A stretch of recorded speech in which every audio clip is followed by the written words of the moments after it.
레스토랑 나오신 여러분 사랑하고 축복합니다. 오늘도 이 시간 예배 드릴 때 주님을 만나고 돌아갈 수 있는 시간이 되었으면 좋겠습니다. 함께 나를 부르신 주 찬양합니다.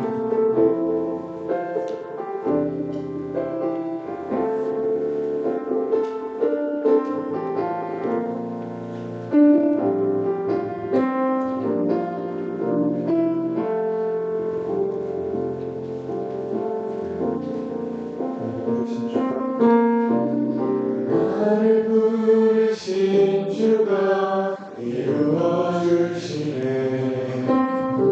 잠시 넘어지더라도 붙잡아 주시네.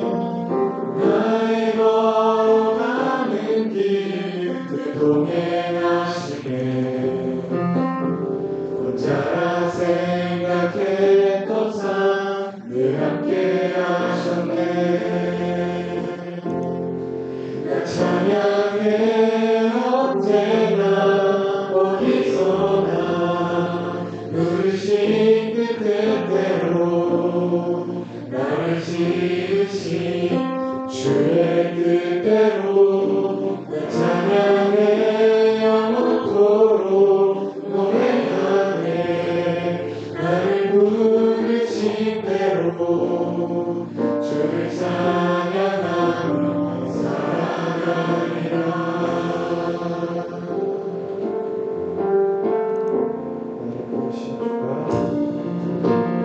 나를 부르신 주가 이루어 주시네.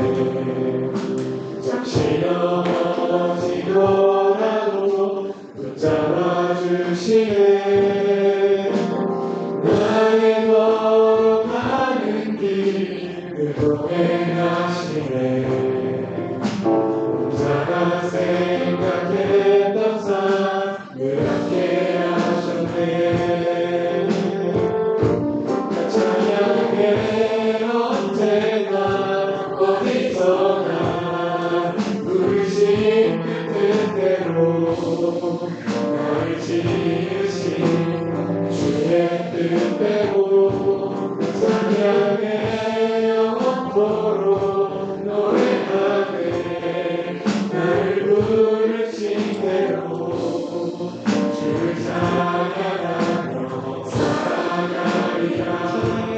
찬양해 언제나 어디서나 부르신 그 뜻대로 나를 지으신 주의 뜻대로 찬양해 영원토록 노래하네.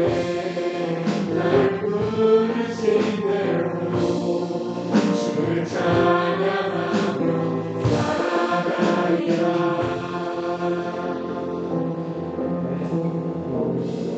이번 주는 사순절 두 번째 주일입니다. 우리를 찬양하며 예배하며 나아갈 때에 조금 더 예수님을 생각하고 우리를 위해서 죽으신 보혈을 기억하며 그 승리하신 부활을 기억하며 이렇게 찬양하고 나아갔으면 좋겠습니다.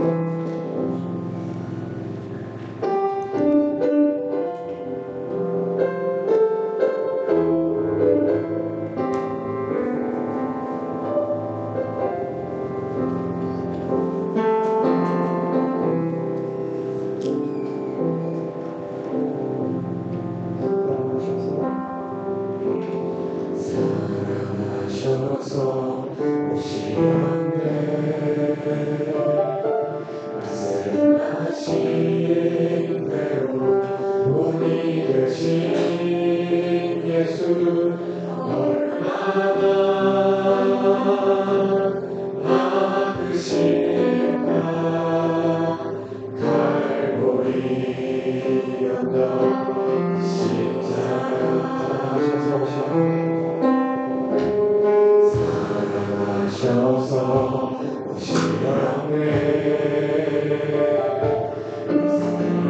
말씀하신 대로 본이 되신 예수 얼마나 아프실까. 갈보리 언덕 그 십자가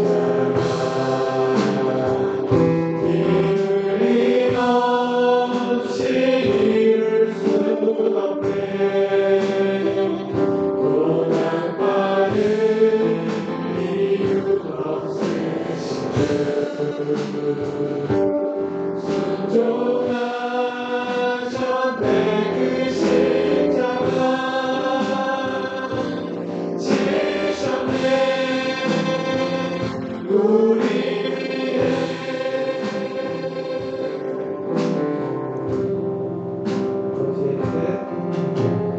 아버지의 뜻 이루소서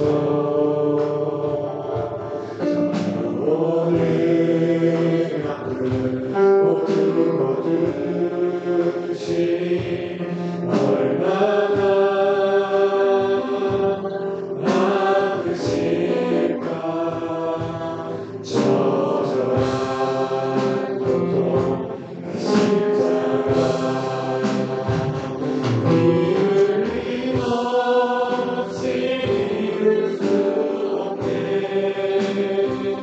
고난 받을 이유 없으신 주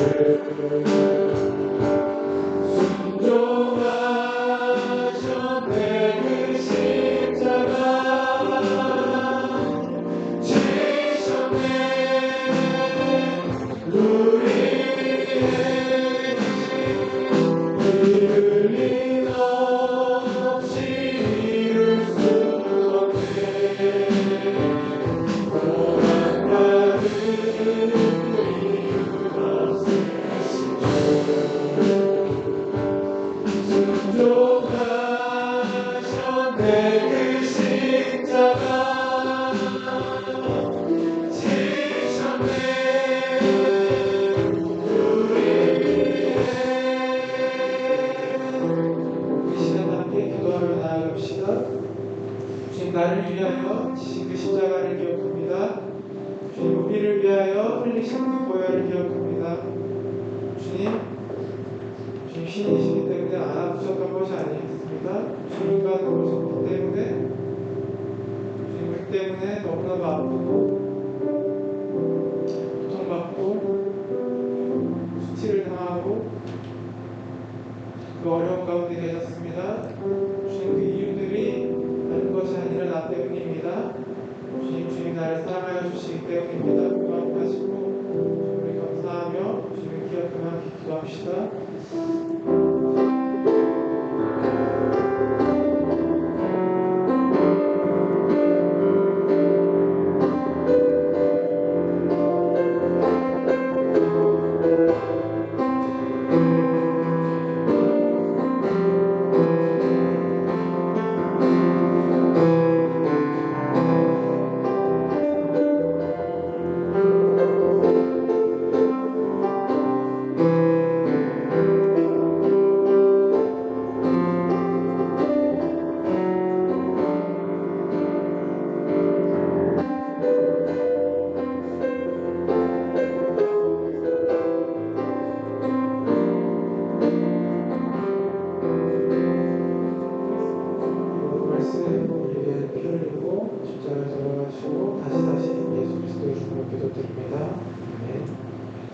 계속해서 예수를 생각하며 시간을 자리에 세워서 그런 것을 시작합시다.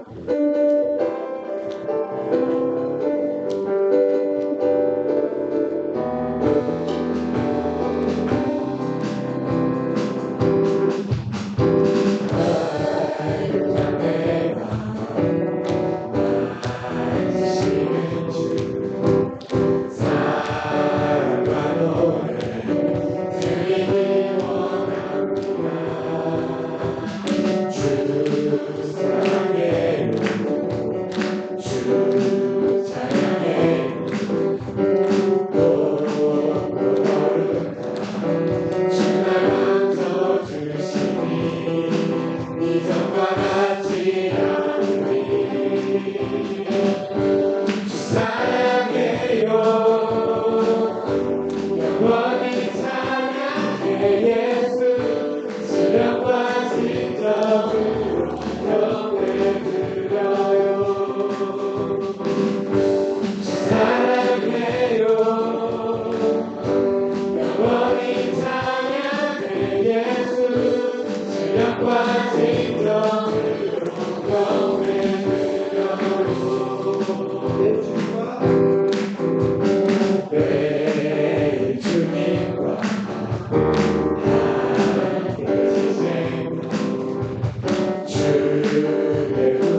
영원히 찬양해 예수 시력과 진정으로 경배드려요 사랑해요 영원히 찬양해 예수 시력과 진정으로 경배드려요 사랑해요 영원히 찬양해 예수 시력과 진정으로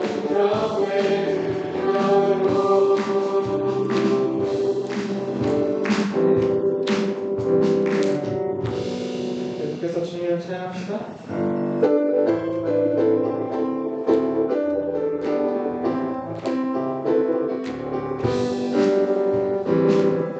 주의 이름 높이며 주를 찬양하나이다 나를 구하러 오신 주를 기뻐하나이다 나의 영광 버리고 이 땅 위에 십자가를 지시고 제 살인을 무덤에서 일어나 나를 올리셨네 주의 이름 높이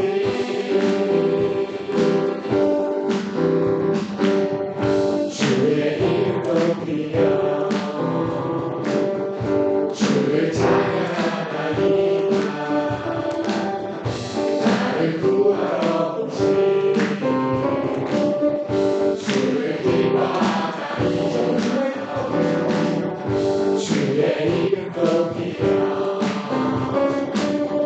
주를 찬양하나이다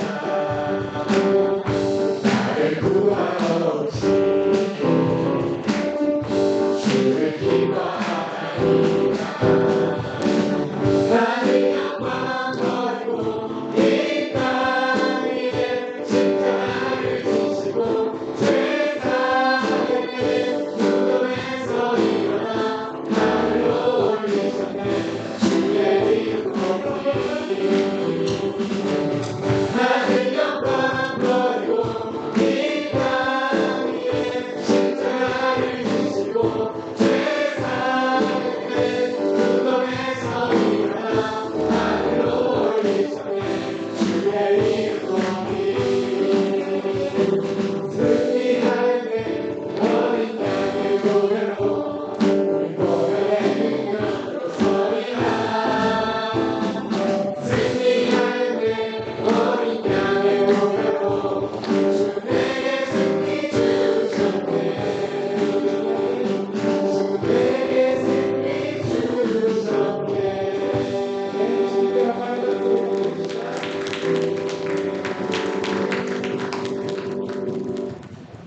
계속해서 예수님을 찬양합시다.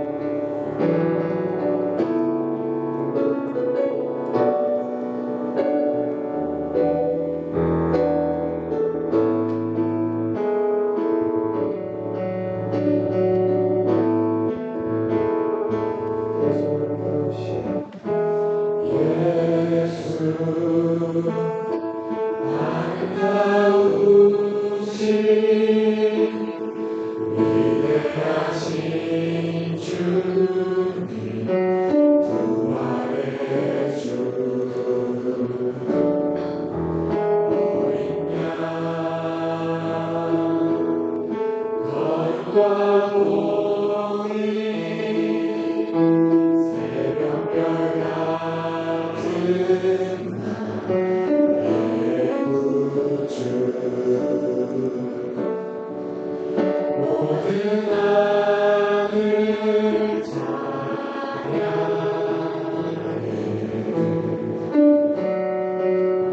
모든 만물이 주 경배해 아름답고 놀라우신 모든 이름보다 높은 이름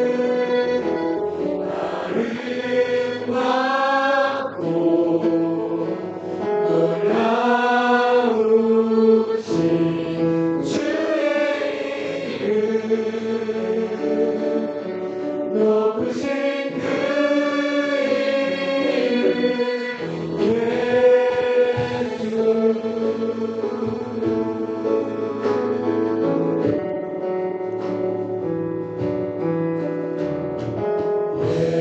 예수 아름다우신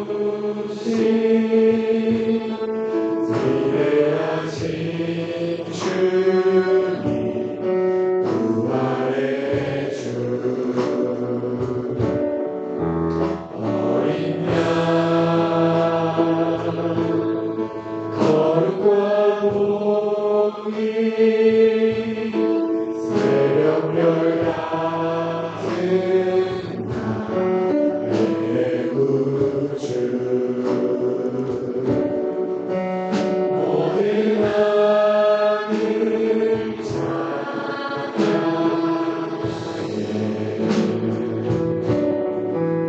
모든 만물이 주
없습니다.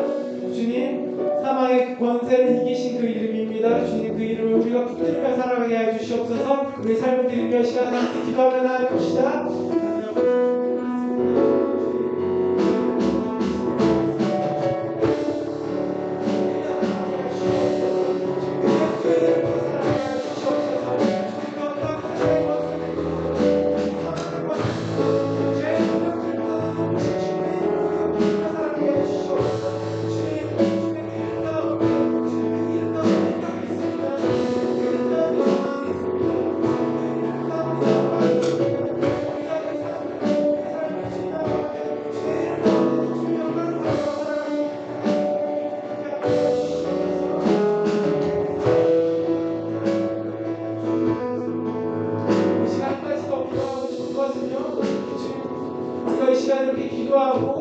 예배드리는 순간에도 주님 모르며 이 세상 가운데 살아가는 사람들이 있습니다. 주님 그들 가운데도 동일한 사랑을 임하여 주실, 주님 동일한 빛으로 임하여 주실 그 예수님을 기대하며 그 영혼들을 붙들며 이 시간 기도하며 나아갑시다. 함께 기도합시다.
기도하겠습니다.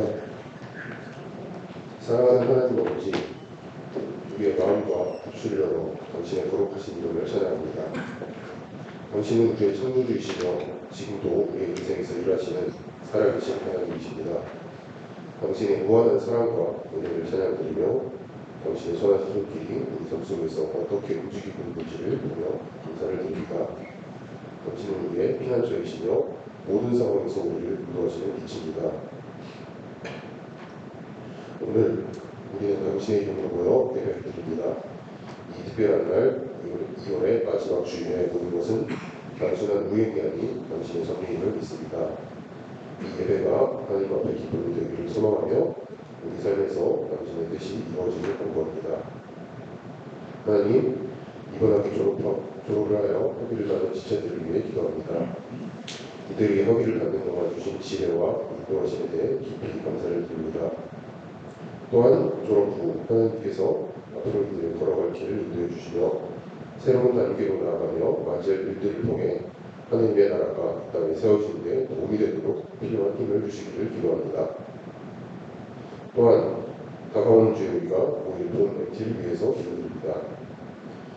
본 MT가 우리 모두에게 영적인 성장의 기회가 되도록 그리고 우리가 서로의 믿음을 격려할 수 있는 시간이 되기를 기도합니다. 이 기간 동안 우리의 마음을 열어 당신의 말씀과 성령의 인도하심에도 민감하게 반응할 수 있도록 도와주시기를 기도합니다. 또한 이 시간을 통해 교회 내 모든 사람들이 서로 더 가까워지고 하나님의 사랑 안에서 깊은 연합을 경험할 수 있도록 해주시기를 기도합니다. 우리가 이 시간을 통해 당신의 사랑과 은혜를 새롭게 경험하고 우리의 삶에서 당신의 뜻을 더욱 분명히 알아가게 해주시기를 기도드립니다. 이제 우리가 말씀을 듣는 시간을 앞두고 있습니다. 우리의 마음이 하나님의 말씀을 듣고 받아들일 준비가 되어 있게 하시고 설교하시는 최현종 목사님께 성령 주님께서 강력하게 역사하셔서 당신의 말씀을 분명하고 강력하게 전달할 수 있도록 도와주시길 기도합니다.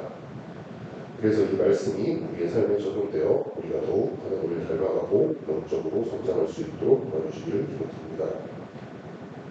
이 예배의 시작과 끝을 온전히 주님께서 주장하여 주시면서 이 모든 말씀 예수 그리스도의 이름으로 기도드립니다. 아멘. 함께 선순병으로 시작하시겠습니다. 나는 전능하신 아버지 하나님 주의 천국을 믿습니다. 나는 그의 일하신 아들 주 예수 그리스도를 믿습니다. 그는 성령을 잉태되어 동정녀 마리아에게 나시고 용기한 빌라들에게 고난을 받아 십자가에 못 박혀 죽으시고 장사일지 사흘 만에 죽은 자 가운데서 다시 살아나셨으며 하늘에 오르시어 전능하신 아버지 하나님 우편에 앉으시다가 거기로부터 살아있는 자와 죽은 자를 심판하러 오십니다.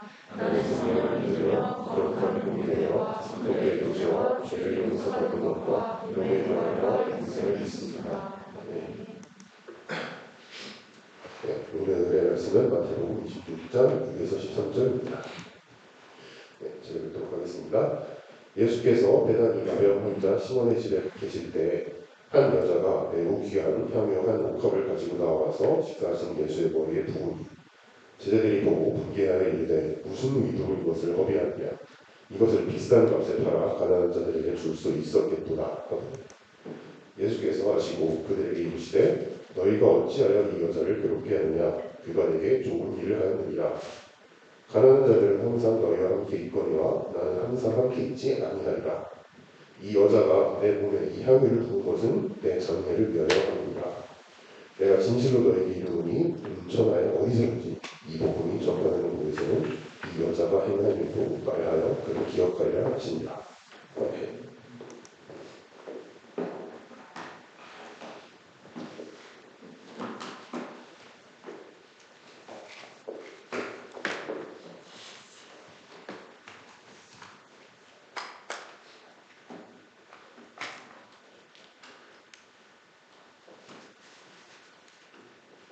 오늘 예수님께 향유를 부은 여인의 이야기를 나눌 텐데요.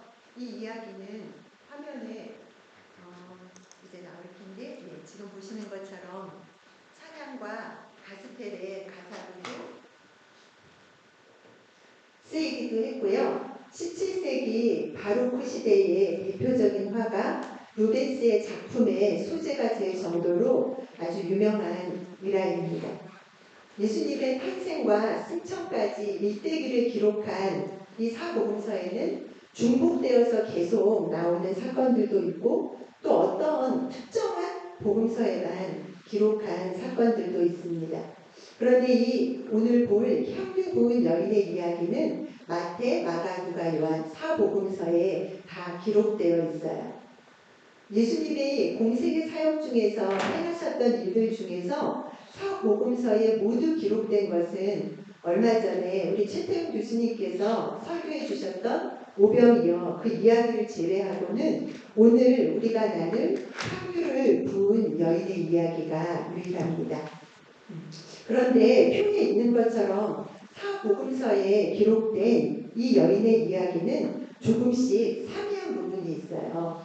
마태, 마가 복음에서는 이 배경이 베다니 나병 환자 시몬의 집이라고 되어 있고요. 누가복음에는 바리새인의 집이라고 되어 있어요. 그리고 요한복음에는 그냥 베다니라고 되어 있고 누구의 집이라는 것은 쓰여 있지 않습니다.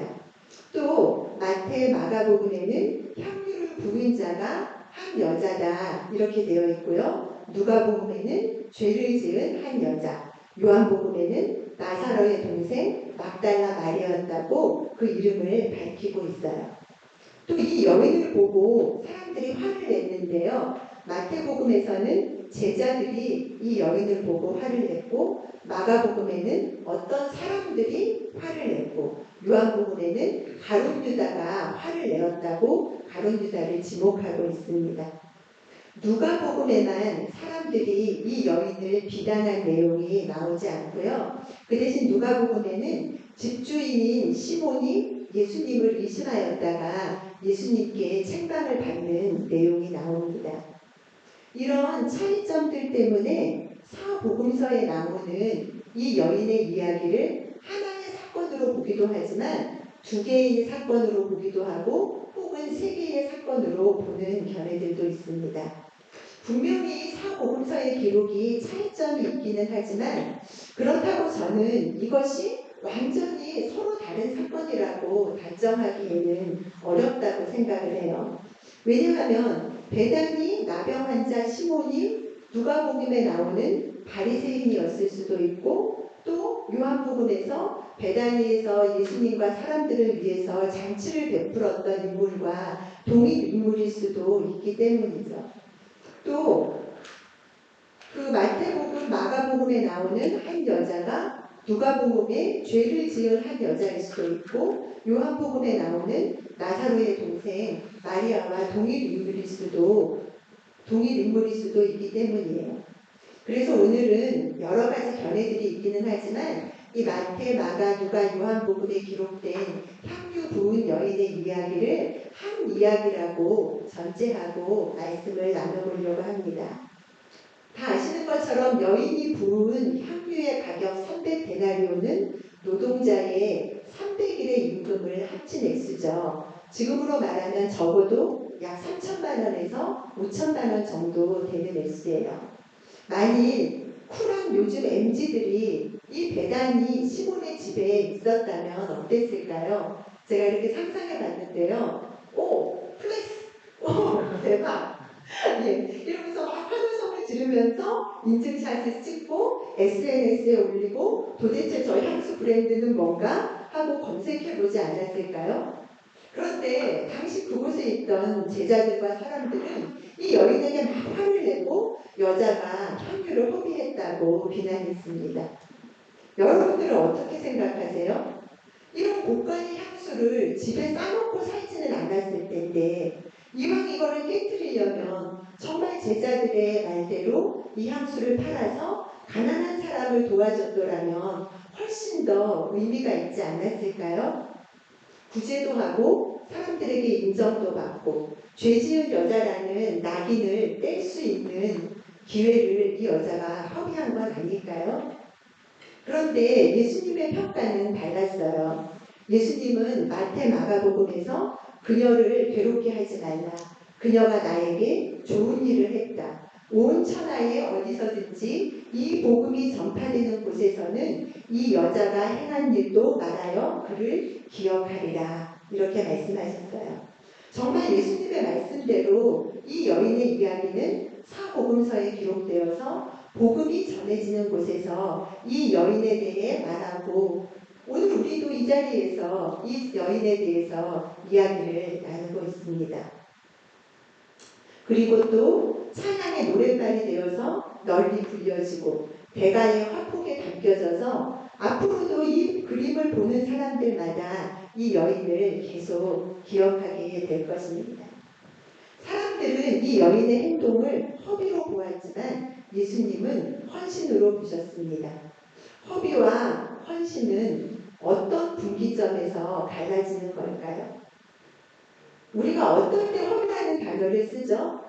얻은 가치에 비해서 지불한 대가가 지나치게 많을 때 허비했다고 하잖아요. 그러니까 이 여인에게 허비했다고 말한 사람들은 이 여인이 예수님께 받은 것에 비해서 그 향유의 가치가 지나치게 비싸다고 생각했던 거죠. 그들은 예수님이 주실 수 있는 가치가 1년치 연봉에도 못 미친다고 느꼈던 거예요. 그런데 그렇다고 하더라도 그 향유가 자기들 것도 아닌데 왜 그렇게까지 화를 냈을까요? 정말 가난한 사람들을 생각한 거룩한 분노였을까요? 이런 질문에 대해서 요한복음에서는 이는 가난한 사람을 생각함이 아니요 라고 분명히 밝히고 있습니다. 가룟 유다 같은 경우에는 그 당시에 동괴를 맡고 있었기 때문에 만약 그 여자가 향수를 팔아서 헌금을 하면 그거를 가로채려는 생각을 하고 있었던 거예요. 다른 제자들은 가룟 유다와 같이 그 돈을 훔치려는 마음은 없었지만 그래도 그 여인의 행동을 보면서 화가 났던 건 마찬가지였습니다. 왜 그랬죠? 잠시 한번 우리 자신이 제자들이라고 생각을 해보세요. 이제 6월절 절기를 지키기 위해서 예수님과 제자들은 예루살렘에서 채 하루길이 안 되는 베다니에서 머물고 있었어요. 6월절이 다가올수록 제자들은 어떨 때는 왕은 아니신데 왕인 것처럼 행동하시다가 또 어떨 때는 정말 예수님이 왕이 되려나 싶으면 죽음을 언급하시는 예수님을 보면서 마음 한구석에서 원금 손실에 대한 우려가 생기기 시작했던 거예요. 여인은 1년치 연봉을 예수님께 쏟아부었지만 제자들은 예수님이 유대인의 왕이 될 경우의 수에 베팅하여서 길바닥에서 3년이라는 연봉을 3년치의 연봉을 쏟아부었잖아요. 그런데 만약 예수님께서 이번 6월절에 예루살렘에 올라가셨다가 체포라도 되시면은 그들은 기회 비용을 회수하기는커녕 그물과 배까지 버리고 온 그들로서는 정말로 생계가 막막해지고 어쩌면 목숨이 위협받을 수도 있다는 생각을 했던 거예요.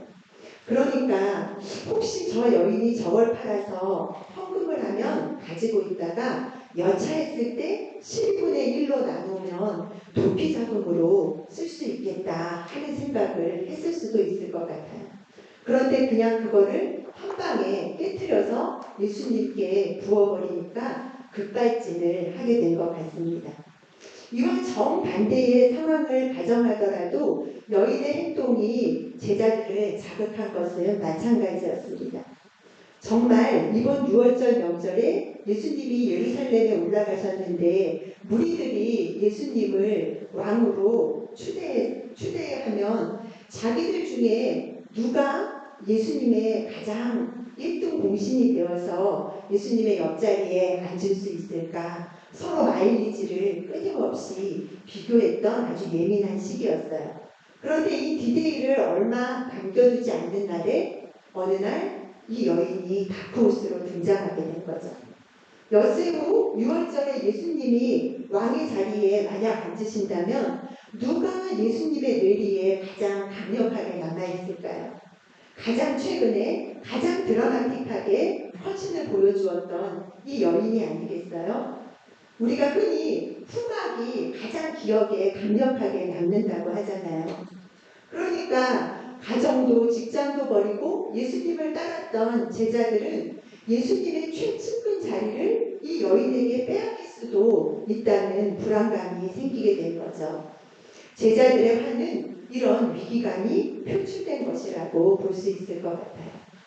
이것저것 따질 때마다 마음만 심란해지는 제자들에게 이 여인의 단순하고 과감한 행동이 철부지처럼 느껴졌을 수도 있었을 겁니다. 그런데 보통 우리는 어떨 때 철없다라는 표현을 하죠? 부모나 스승의 마음을 이해하지 못하거나 혹은 어르신들이 표현하지 않고 마음으로 꼭 참고 있는 고뇌를 헤아리지 못할 때 우리가 아유 참 철없다 이런 말 하잖아요. 그렇다면 진짜 철이 없는 것은 누구였을까요? 예수님께서는 배움과는 거리가 멀었던 제자들을 모아서 이 세상의 어떤 학문도 초등학문으로 여겨질 정도의 고차원적인 하나님 나라의 비밀을 하나하나 가르쳐 주셨습니다. 베드로 전후서를 한번 읽어보세요. 어디 입자무식에 어부가 썼다는 티가 전혀 나지 않습니다. 바울 서신과 비교해도 전혀 손색이 없죠. 예수님은 또 하나님 나라에 대해서 가르치실 때 비유로 많이 말씀하셨어요. 그래서 사람들은 그 뜻을 도무지 이해할 수 없을 때가 많았죠. 제자들도 마찬가지였고요. 그럴 때 제자들은 무리가 다 돌아간 후에 예수님과만 오붓한 시간이 생기게 되면은 아까 비유로 말씀하셨던 그 뜻이 무엇입니까? 하고 예수님께 여쭤보았어요. 그러면 예수님은 그 비유를 풀어주시기 전에 이렇게 종종 말씀하셨어요. 천국의 비밀을 아는 것이 너희에게는 허락돼 있으나 그들에게는 아니 되었나니 무릇 있는 자는 받아 넉넉하게 되고 없는 자는 그 있는 것도 빼앗기게 되리라. 한마디로 제자들은 저자 직관 강의를 1년에서 직관한 특권을 누렸던 사람들이었어요. 그리고 이론으로만 가르쳐 주신 것이 아니었죠. 그들을 둘씩 짝지어서 실전 편의점에 투입하셨을 때 그들이 돌아와서 예수님께 이렇게 보고했어요. 주여, 주의 이름이면 귀신들도 항복하더이다. 이렇게 기초부터 마스터 과정까지 전수시켜 주시고 친히 모범을 보여주시고 온갖 기적을 그 제자들의 눈앞에서 베푸신 이유는 그들로 하여금 예수님의 존귀한 사역을 전수받게 하시고 또 하나님 나라의 영광스러운 기업을 주시기 위함이었습니다. 그런데 제자들은 이런 예수님의 옆자리를 얻기 위해서 자기들이 투자했던 원금 회수를 걱정하고 있는 거예요. 그리고 십자가의 수단을 예고하신 직후에도 예수님을 걱정하기는커녕 우리 중에 누가 크냐 싸우면서 서로를 경쟁자로 보는 제자들이야말로 정말 철없는 어린아이의 일을 버리지 못하는 자들이었습니다. 사도 바울은 에베소 교회에게 이렇게 편지를 썼어요. 그러므로 내가 이것을 말하며 주 안에서 증언하노니 이제부터 너희는 이방인이 그 마음에 허망한 것으로 행함같이 행하지 말라. 그들의 총명이 어두워지고 그들 가운데 있는 무지함과 그들의 마음이 굳어짐으로 말미암아 하나님의 생명에서 떠나 있도다. 그들이 감각 없는 자가 되어 자신을 방탕에 방임하여 모든 더러운 것을 욕심으로 행하되 오직 너희는 그리스도를 그같이 배우지 아니하였느니라. 진리가 예수 안에 있는 것 같이 너희가 참으로 그에게서 듣고 또한 그 안에서 가르침을 받았을진데 나머지 3개 구절은 같이 읽겠습니다. 너희는 유혹의 욕심을 따라 썩어져가는 구습을 따르는 옛사람을 벗어버리고 오직 너희의 심령이 새롭게 되어 하나님을 따라 의와 진리의 거룩함으로 지으심을 받은 새 사람을 이루라.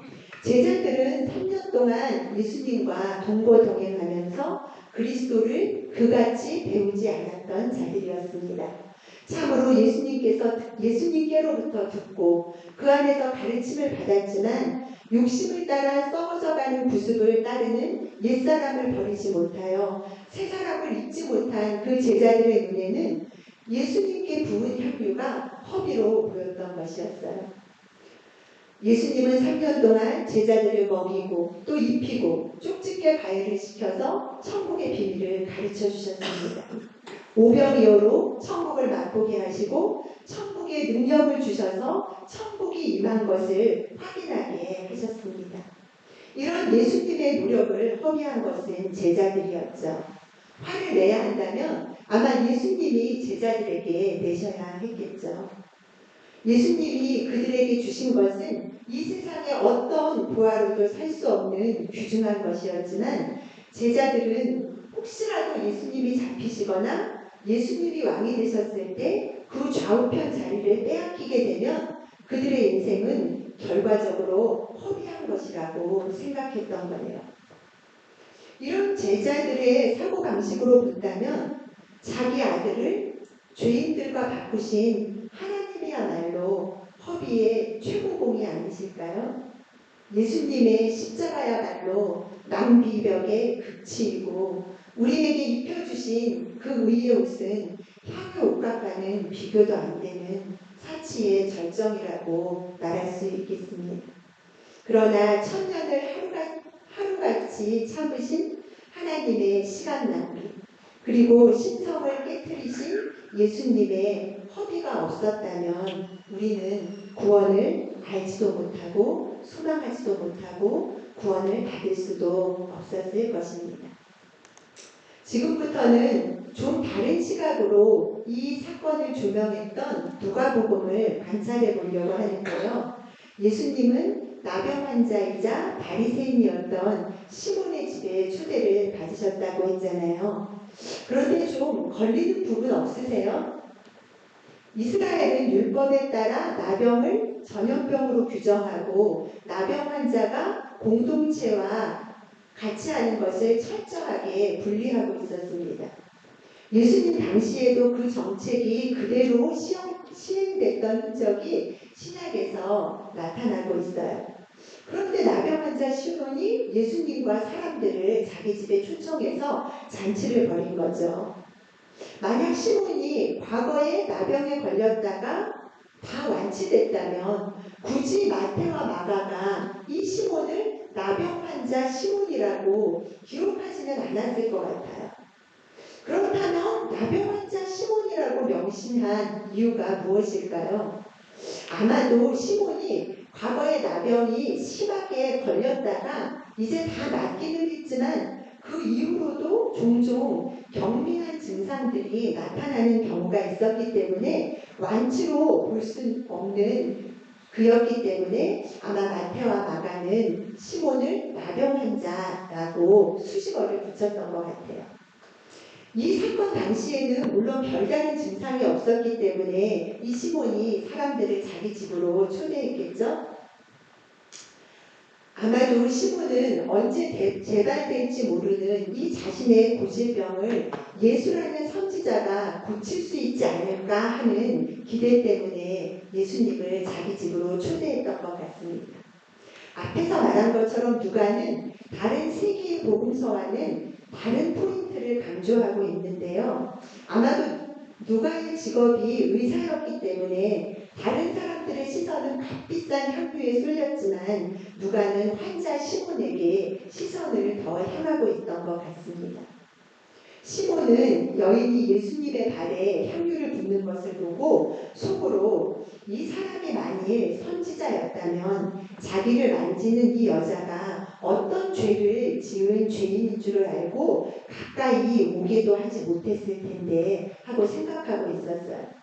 그때 예수님은 시몬에게 시몬아 내가 내게 이를 말이 있다 하시면서 이 여자를 보느냐 내가 네 집에 들어왔을 때 너는 나에게 발 씻을 물도 주지 않았지만 이 여자는 향유를 내 발에 부었느니라 라고 말씀을 하셨습니다.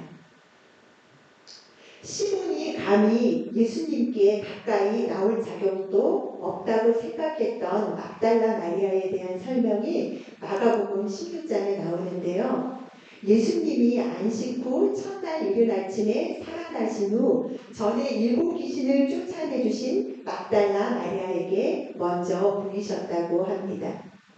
막달라 마리아는 예수님께 고침을 받았기 때문에 예수님의 발에 값비싼 향유를 부은 것이고 시몬은 아직 예수님께 고침을 받지 못했기 때문에 발 씻을 물조차 갖다 주지 않았다. 이런 논리가 마리아와 시몬의 극명한 의도차를 충분하게 설명할 수 있을까요? 시몬이 현재는 증상이 없지만 언제든지 다시 재발할 가능성이 있는 잠재적인 나병 환자인 것처럼 사람들이 생각할 때는 마리아도 예수님이 고쳐주시기는 했지만 언제든지 다시 귀신에게 사로잡힐 가능성이 있는 것은 마찬가지였죠. 이 여자를 향했던 그 시몬의 부정적인 시선도 바로 이런 인식이 포함되어 있는 걸 수도 있고요. 지금도 정신의학에서 다루는 질환들은 완치 판정을 할 수 있는 정확한 잣대가 없잖아요. 사실 꼭 정신질환이 아니더라도 다른 병들도 마찬가지라고 생각해요. 첨단 의학기기로 검사를 해서 병의 원인과 증상들이 깨끗하게 제거되었다고 우리가 확인을 하지만 그걸 가지고 누구도 이 사람은 더 이상 재발 가능성이 없다고 확언하기는 어렵지 않나요? 시몬은 죽은 나사로와 같은 동네인 베다니 사람이었습니다. 분명 얼마 전에 무덤에 있던 나사로를 예수님이 다시 살리신 사실을 알고 있었을 거예요. 어쩌면 예수님이 무덤가에서 나사로야 나오라 하셨을 때 나사로가 무덤에서 나오는 그 장면을 현장에서 목격했을지도 모릅니다. 그런데도 불구하고 계속 저자가 과연 내 병을 고칠 수 있을까? 탐색전을 벌리면서 괜히 고쳐달라고 하다가 바리새인 체면만 부리는 걸 아닐까? 득보다 실이 더 많을지도 몰라. 시몬은 스스로 이렇게 시간을 번다고 생각했을지도 모르지만 실제로 예수님께서 나병 환자의 집에 거하시는 그 기적과 같은 시간, 예수님께 치료를 받을 수 있는 그 절호의 찬스를 허비하고 있었던 거죠. 우리는 어떤가요? 시몬처럼 어정쩡한 태도로 이걸 내놔야 되나 말아야 되나 하늘 보면서 예수님과 친밀한 교제를 누릴 수 있는 그런 시간들을 허비하고 있지는 않나요? 스스로를 애매함의 함정에 가둬놓고 믿음의 확증을 얻을 수 있는 기회를 허비하고 있지는 않을까요? 예수님은 하나님의 일을 하기 위해서 이 땅에 오셨어요.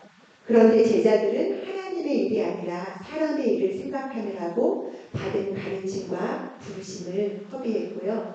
나병 환자 시몬은 의심과 체면 때문에 예수님께 고침받을 기회를 허비했어요.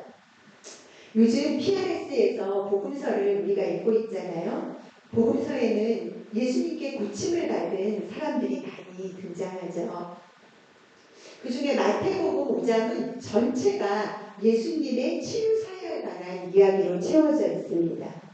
그중 21절부터 43절까지가 회당장 야이로의 딸을 살린 내용인데요. 그 이야기 중간에 25절부터 34절까지 혈루병 걸린 여인을 고치신 이야기가 끼워져 있어요.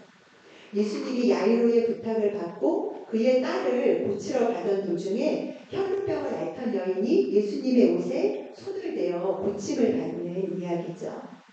마가는 그 여인이 12해 동안 혈루병으로 고생을 했다고 밝히고 있고요. 또 예수님이 살리신 야이로의 딸이 12살이라는 기록을 남기고 있어요.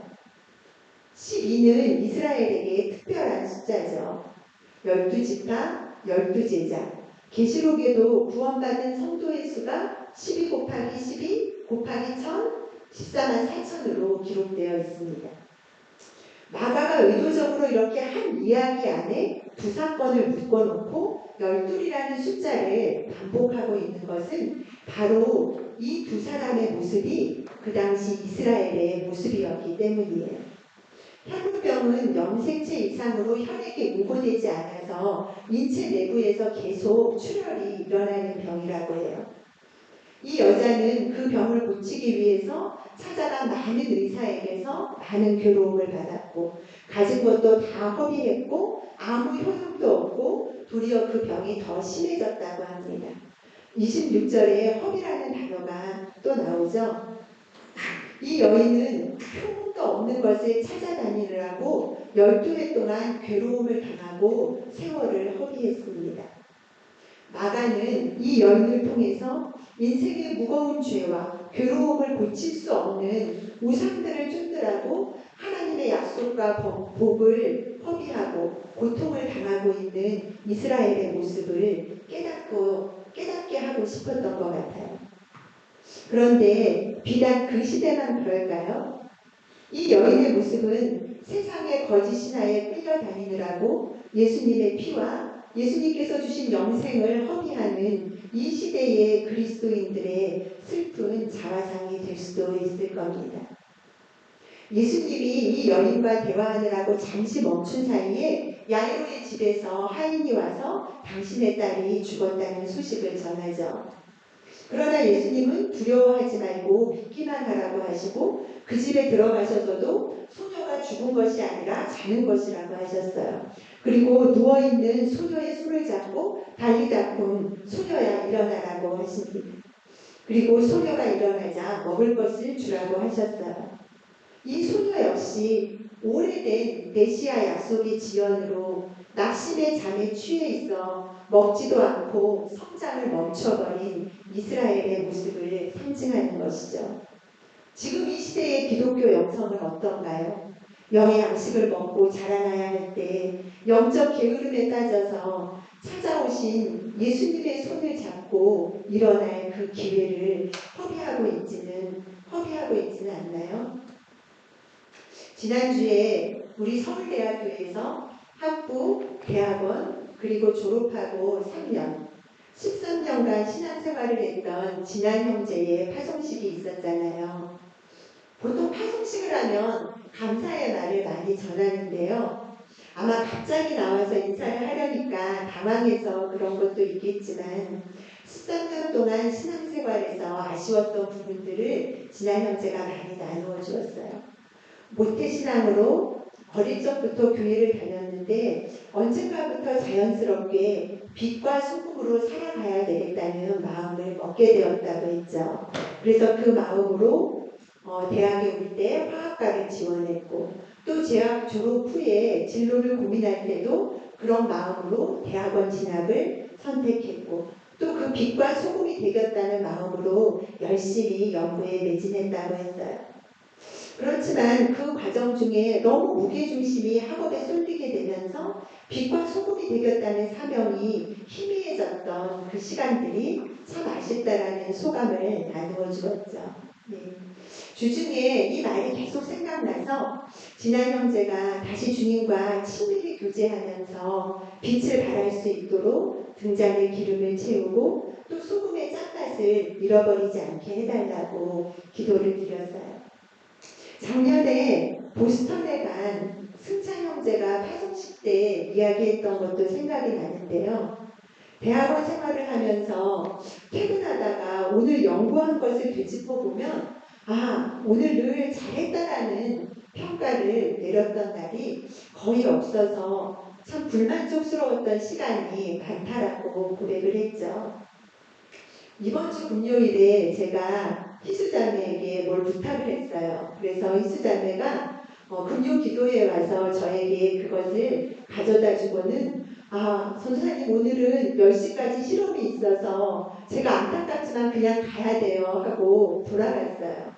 그래서 제가 금요 기도회가 끝나고 집에 갔더니 희수자매가 떠오르는 거예요. 그래서 밤중에 희수자매에게 희수야 실험 잘 끝났니? 이렇게 톡을 보냈어요. 그랬더니 희수자매가 실험은 늘 그렇듯 엄청 뚝딱거리며 끝났어요. 크크 이렇게 저에게 답장을 보냈어요. 네. 승찬이나 희수나 또 많은 대학원생들이 연구를 하면 할수록 내가 모르는 게 더 많아지고 생각지도 못한 오류가 튀어나오고 또 막상 실험이 잘 된다고 해도 이걸 어디다 써먹을 수 있을까 하면서 뚝딱거릴 때 내가 혹시 인생을 허비하는 거는 아닐까 하는 생각이 참 많이 들 것 같아요.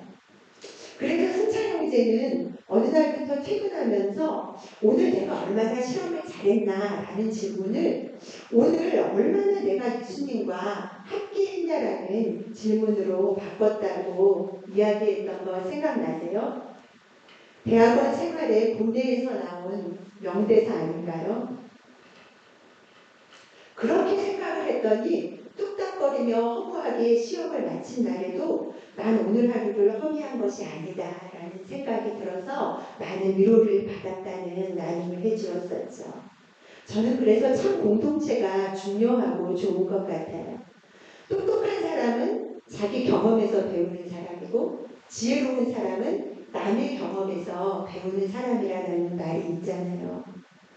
저는 우리 청년들이 성경과 나눔을 통해서 내가 경험하지 않는 것을 배울 수 있는 이 교회된 특권을 허비하지 말라고 간곡히 부탁드리고 싶어요. 그러기 위해서는 때때로 내 시간, 내가 귀하게 여기는 것들을 뒤로 하고 우선순위를 조정해야 되는 구체적인 노력이 필요하죠. 에베소서 5장 15절에서 17절 제가 읽겠습니다.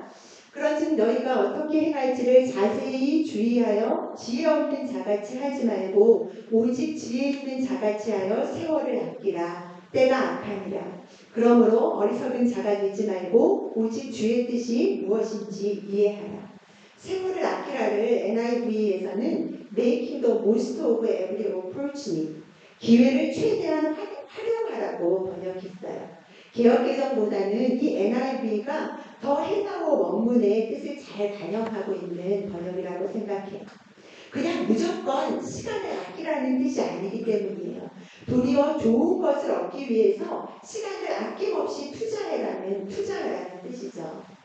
논문 읽을 시간도 없는데 성경 읽을 시간이 어디 있겠어요. 잠잘 시간도 없는데 예배를 드리면 됐지 목장 모임까지 가야 되나? 이런 생각이 들 수도 있는 거 충분히 이해가 돼요. 나중에 시간적인 여유가 생기면 그때 열심히 해서 많이 하면 되지. 그런데 살면서 정말 우리에게 그런 기회가 찾아올까요? 아니요. 기회는 왔을 때 꼭 붙들어야 되고 없으면 만들어야 되는 거예요. 지난주에 3월 2일, 3일에 있을 봄 MT 참여 여부를 목장에서 다 조사했죠. 특별한 사정이 있어서 참여할 수 있는 지체들을 좀 불편하게 하는 말이 아닐까 조심스러운데요. 자세히 주의해서 들으셨으면 좋겠어요. 급한 일이 있고 또 중요한 일이 있으면 어쩔 수 없지만 전공이 아닌 일상과 삶과 신앙을 우리 지체들과 같이 소통하고 또 신앙, 학문, 결혼의 선배들에게 고민을 나누고 이야기를 듣는 그런 시간들이 지금 내 형편에 너무 사치이고 허비인 것 같다라는 생각이 들어서 이런 기회를 놓치지 않았으면 좋겠어요. 우리가 혼자서 하는 묵상이나 기도는 마음 먹으면 늘 할 수 있지만 함께 모여서 집단 영성, 집단 지성을 경험할 수 있는 기회는 항상 있는 게 아니잖아요. 예수님이 그 향유를 파나 가난한 자들에게나 주어라고 하는 사람들에게 뭐라고 말씀하셨죠? 마가복음 14장 9절에 보면 가난한 사람은 항상 너희와 함께 있으니 아무 때라도 원하는 대로 도울 수 있거니와 나는 너희와 항상 함께 있지 아니하리라. 항상 하는 루틴을 깨고 항상 할 수 없는 기회를 잡는 것이 바로 세월을 아끼는 지혜입니다. 목사님, 교수님, 사모님, 신집사와 저 다 같은 마음일 것 같은데요. 우리 청년들이 이 청년의 때에만 배울 수 있고 누릴 수 있고 헌신할 수 있는 것들을 최대한 활용하도록 도와주고 싶은 마음에서 때때로 PRS에 들어와라, 큐티 모임 같이 하자, 금요 기도회도 좀 나와라, 수련회 같이 하자. 어떻게 들으면 다 큰 우리 청년들에게 잔소리, 쓴소리를 하는 것처럼 들릴 때도 있겠지만 그럴 때 자세히 주의해서 듣고 그 안에 있는 사랑을 읽어줬으면 참 좋겠습니다. 오늘 허비에 대해서 이야기를 나누어 보았는데요. 허비하지 않고 세월을 아끼고 기회를 최대한 활용하려면 어떻게 해야 될까요?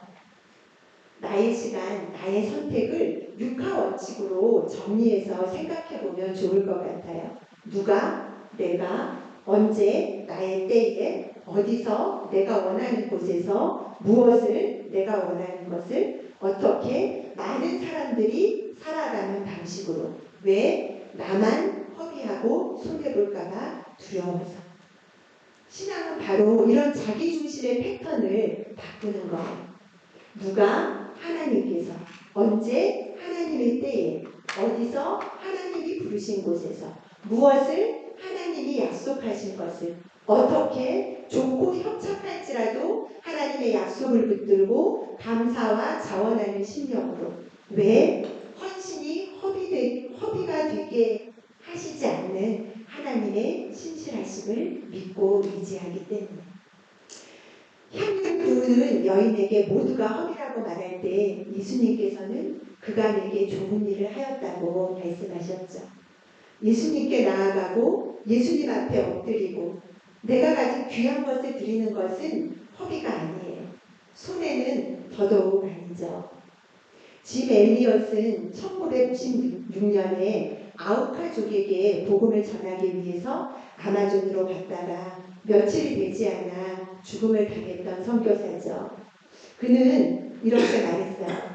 영원한 것을 얻기 위해 영원하지 않는 것을 버리는 사람은 결코 바보가 아니다.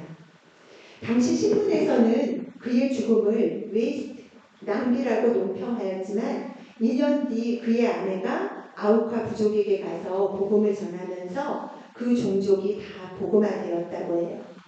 그 종족 중에 목사가 된 사람들 중에는 마치 사도 바울처럼 짐 엘리엇을 살해하는데 동참한 사람들도 있었다고 합니다.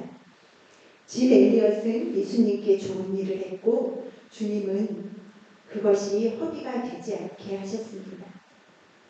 새봄 우리에게는 새로운 회복, 새로운 반전, 새로운 부흥의 기회가 있습니다.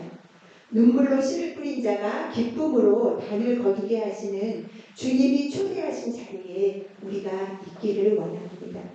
두세 사람이 나의 이름으로 모인 곳에 내가 너희와 함께하리라 하신 그 자리, 주님이 함께하시는 그 시간, 그 기회를 놓치지 않고 모이기에 힘쓰는 우리 교회가 되기를 소망합니다. 다 같이 기도하시겠습니다. 하나님 아버지, 허비와 낭비처럼 보이는 주님의 사랑과 오래 참으심이 우리에게 구원을 이루시고 영광이 됨을 깨닫게 됩니다. 당장 열매가 없어 보여 초조할지라도 우리를 향한 주님의 부르심에는 후회하심이 없고 주님의 때에 이루실 것을 믿고 믿음과 소망과 사랑으로 살게 하여 주시옵소서. 예수님의 이름으로 기도드립니다.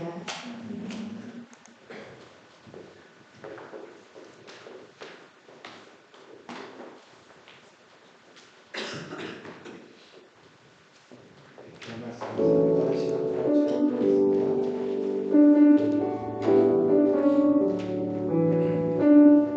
주님께 드립니다. 주님께 드립니다. 나 비록 가난하고 부족하지만 주님께 드립니다. 주님께 드립니다. 오 주님 우리 하나 주소서. 주님께 드립니다. 주님께 드립니다. 나 비록 가난하고 부족하지만 주님께 드립니다. 주님께 드립니다. 오 주님 우리 알아주소서. 오 주님 우리 알아주소서.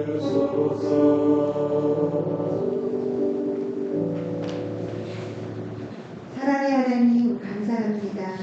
하늘로부터 내려온 은혜로 이 땅에서 거둔 것을 주께 드립니다. 빈 그릇과 빈 기름병을 채우사 부족함이 없게 하시는 주님의 부요하심을 믿고 작은 헌신을 드리는 삶을 살기를 원합니다. 주님의 나라의 필요가 채워지고 주님의 길이 예비되게 하여 주시옵소서. 잠이 흘러넘쳐 메마른 곳, 가난한 곳을 적시게 하여 주시옵소서. 예수님의 이름으로 기도드립니다.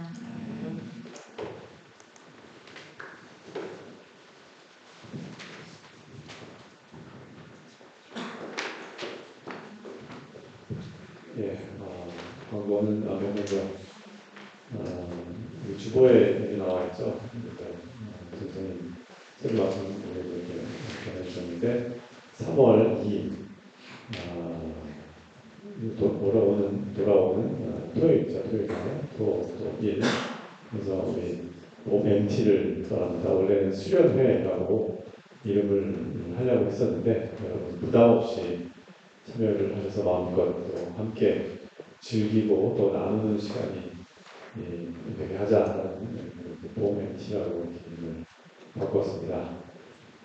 바쁘시고 여러 가지 주 할 일도 많겠지만 시간 잘 내시면 선생님 말씀하신 허비하는 시간이 아니라 귀한 나누는 시간 또 자신을 돌아보고 또 형제자매를 또 이해하는 그런 시간이 되지 않을까 싶습니다. 그래서 일정은 여기 나와 있는 것처럼 2시에 학교에서 출발해서 시흥 캠퍼스 이미 다 예약이 되어 있습니다. 거기 그 숙소가 좋은 거는 다 아시죠? 2인 1실 굉장히 좋은 숙소로다. 대부분이 또 방이 나눠져 있는 그런 방으로 침대가 방이 따로 분리되어 있는 그런 예약을 했습니다. 꼭 참여를 해주시고 회비는 2만 원, 저녁 식사 못 오면 5천 원 깎아준답니다. 회비는 어떻게 내면 될까요? 전산이 그 계좌로 현금하듯이 단 이름에다가 MT라고만 붙이면 될 것 같습니다. 그래서 이렇게 하시고 일부를 참여하시더라도 꼭 오셔서 하시면 평소에 잘 물론 이 목장 모임을 통해서 나누시긴 하겠지만 서로 목장이 달라서도 그렇고 평소에 나누지 못한 또 깊은 얘기를 나눌 수 있는 시간이 되지 않을까 그런 생각합니다. 특별히 또 홍주현 교수님 이제 며칠 안 남아 내일인가요? 정년 퇴임을 하시잖아요. 그래서 마지막이시고 물론 교회는 더 이제 계속 함께 하실 건데 교수로서 또 정년 퇴임하시는데 우리 또 이 모멘티에 또 말씀도 나눠주시고 할 겁니다. 그래서 꼭 많이 참석을 해주셨으면 감사하겠습니다. 그리고 이제 두 번째는 지난주에 언급한 것처럼 내일이 졸업식인데 오늘 교회에서 간단하게 또 축하도 하고 꽃도 전달해드리고 소감도 잠깐 듣는 그런 시간을 갖도록 하겠습니다. 사진 찍는 거는 나중에 예배 끝나고 나가서 할 거고 일단은 그 세 분을 모시겠습니다. 잘 나와 있는데 재리 형이 이제 나오세요. 세라담의 이거 나와서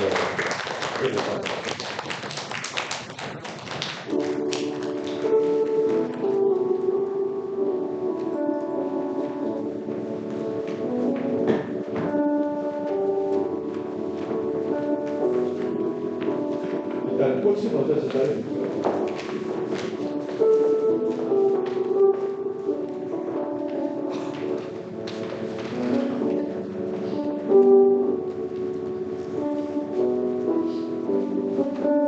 자, 축하드립니다.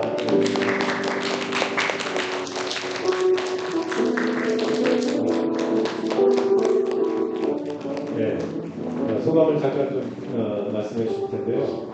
일단 졸업한다는 건 다 알고 있지만 각 우리 형제 자매들이 어떤 논문 쓰셨는지 아세요? 혹시 논문 제목만 여러분 잠깐 이렇게 말씀해 주시고 이 논문 쓰면서 가장 기억에 남는 아마 어려운 어떤 순간이 기억에 남을 것 같은데 짧게라도 조금 이렇게 나눠주시고 또 이제까지 또 대학생활 하시면서 감사한 내용까지 같이 나눠주시면 감사하겠습니다.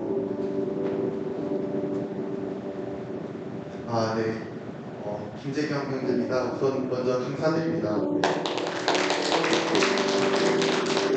논문 소개 이거는 제 예정에 좀 없었던 건데 말을 하라고 하시니까는 하도록 하겠습니다.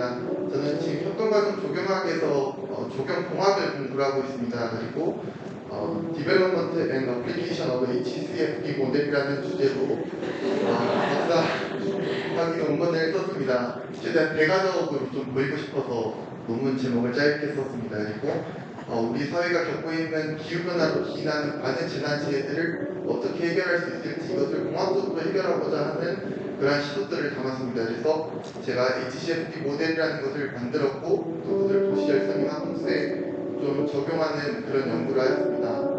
그리고 소감을 간단히 말씀을 드리자면은 박사라고 하면은 우선 좀 승찬이 형처럼 멋있는 말이 생각이 나야 되는데 저는 생각이 나지 않아요. 그래서 저는 뭐 박사학위 아직 짬이 안 됐거나 아니면은 지금 긴장을 많이 하고 있는 것 같습니다. 그런데 이 서울대학교에는 제 대학원 생활이나 그리고 대학원 생활은 또 제 여기 서울대학교였습니다. 왜냐면은 제가 하나님을 안 믿던 사람이 2019년 4월에 와가지고 5년 동안 이 서울대학교에서 지금 성실히 이렇게 잘 네, 제 스스로는 성실하다고 생각을 하는데요. 많은 분들이 부정을 하고 있는 것 같은데 네. 어쨌든 그렇습니다. 그리고 참 감사한 거는 지금 누군가 저에게 너 안에 하나님이 계시니라고 물어본다면은 저는 단 1초도 망설이지 않고 네 계십니다라고 말을 할 것 같아요. 그래서 특별히 두 분께 좀 감사를 드리고 싶은데 첫 번째는 저에게 세례를 주신 김은현 목사님께 좀 감사를 드리고 싶고요. 한번 큰 박수 부탁드리겠습니다.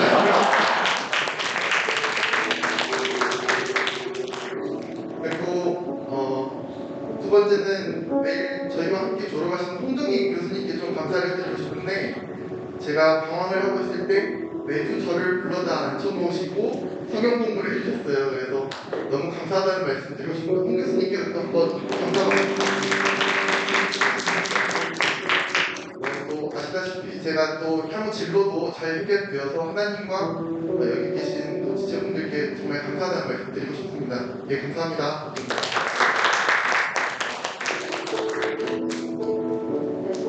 안녕하세요. 저는 사원대학 미술교육 전공 석사과정 이제 졸업하는 송다원입니다. 제가 기도 제목을 전문 이제 심사받는 과정에서 엄청 많이 요청을 해가지고 아마 대부분 상황을 조금 알고 계시는데 이제 이렇게 지도도 잘 못 받았고 막 중간에 이렇게 안 된다고도 하셨고 막 이래서 되게 졸업 과정이 어려웠는데 평소 제 성격이라면 약간 이렇게 교회에 잘 말 안 하거든요. 원래 이렇게 힘든 거 잘 안 하고 좀 안 좋은 얘기 잘 안 하고 뭔가 준비하고 있으면 될 때까지 그냥 혼자 있다가 뭔가 됐으면 이제 저 이거 됐어요 이렇게 얘기를 하는 성격인데 처음으로 좀 공동체를 많이 유지하고 이런 훈련을 받을 수 있었던 시간인 것 같아요. 그래서 제가 또 저번에 목장 모임에서 나누면서 생각이 들었는데 제가 있었던 환경이 다 너무 기독교한 환경이더라고요. 기독교 학교에서만 계속 생활을 하다가 직장도 기독교 학교였고 그래서 처음으로 사실은 세상으로 나온 거였는데 오히려 나오니까 더 좀 제대로 하나님과 공동체를 유지할 수 있는 그런 시간을 보낼 수 있었던 것 같습니다. 그래서 덕분에 잘 졸업할 수 있어서 너무 감사하고 논문 주제는 사실 애정이 없는 논문이라 네, 뭐 이렇게 중요하진 않지만 저는 미술관에 이렇게 방문하는 사람들이 겪는 어떤 치유적인 경험에 대해서 적었는데요. 앞으로도 이거를 좀 활용할 수 있는 어떤 계기들이 있었으면 좋겠다고 생각을 하고 있고 지금 취업 준비하고 있는데 계속 기도해 주시면 감사하겠습니다.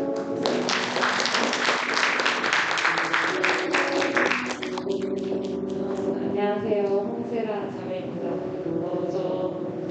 저희의 박사학위 주제는 먼저 말씀드리면은 Transparent Tumor Imaging for Evaluation in Tumor Microenvironment. 풀어드리면 저는 종양 약학대학을 전공을 하고 있고 그래서 이번 박사 졸업 연구로 주제로는 종양을 다루는데 종양 미세환경대에서 약물의 전달 효능을 3차원 이미징을 통해서 분석 효율 평가를 하는 연구를 진행하였습니다. 그래서 오늘 갑자기 이제 말씀드리려니까 되게 긴장되고 떨리는데 저는 되게 일에 있어서는 되게 파워제인가 봐요. 그래서 되게 목표 지향적으로 그냥 그 연구에 되게 관심을 두고 열심히 그것을 바라보면서 학부 때부터 대학원 가야지 해서 대학원 와서 대학원 오면은 내 생각대로 되겠지 했는데 전혀 그렇지 않았고 그냥 열심히 하면 버텨지겠지 했는데 그게 다가 아니더라고요. 그래서 가장 저의 모든 에너지와 힘으로 이제 더 이상 고백됐을 때가 작년이었는데 그 작년에 저를 이렇게 서울대학교회로 이끌어 주셔서 정말 가치관도 많이 바뀌었고 좀 숨이 트였습니다. 그래서 정말 행복한 시간이었고 그래서 이렇게 기쁜 마음으로 오늘 같은 하루 이렇게 졸업의 이 졸업의 기쁨을 느낄 수 있어서 정말 감사하고 그 시간 동안 저도 저에게 세례를 주신 김은영 목사님 처음에 오셨을 때 양대 출신이라고 따뜻하게 밥 한 끼 대접해 주셨던 우리 사모님, 김남재 사모님, 홍종희 교수님 그리고 매일 평일마다 성경의 성자를 잘 모르던 저를 따뜻하게 성경 공부를 이끌어 주시고 저를 다듬어 주셨던 저희 최은장 강도사님 그리고 신동준 집사님 그리고 처음에 세가족방 해주셨던 교수님 다 너무 감사합니다. 그리고 성경도 방학 동안 성경 공부했던 알려주셨던 찬양팀 저를 같이 해주셨던 최태양 교수님 다 너무 감사드립니다. 그리고 형제 자매님들 따뜻하게 항상 이끌어주시고 도와주고 저를 따뜻하게 반겨주었던 우리 형제 자매님들 다 너무 감사합니다. 이상으로 말씀 마치도록 하겠습니다.